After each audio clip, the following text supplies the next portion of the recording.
کل مجھے ایک لڑکے کا انسٹاگرام پر میسیج آیا، کہنے لگا بھائی ایک لڑکی نے مجھے مجبوری کا بہانہ بنا کر چھوڑ دیا۔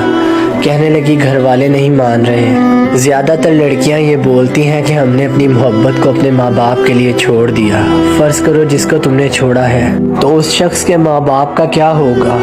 کیا اس شخص کے ماں باپ کے سینے میں دل نہیں ہے کیا؟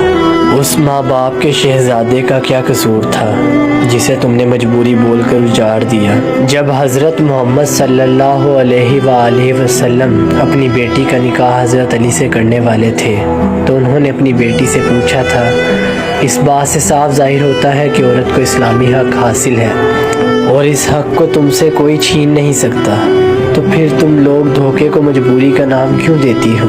اگر تم لوگوں کو ماں باپ کی ہی بات ماننی ہے تو اس بیچارے کا کیا قصور ہے جسے تم نے سالوں سے اپنی محبت میں قید کیے رکھا ہے، جس کو اپنی عادت ڈال کر تباہ کر دیا ہے؟ کیا اس کے والدین اور اس معصوم کی سسکیوں سے بچ کر تم اور تمہارے والدین خوش رہ پاؤ گے؟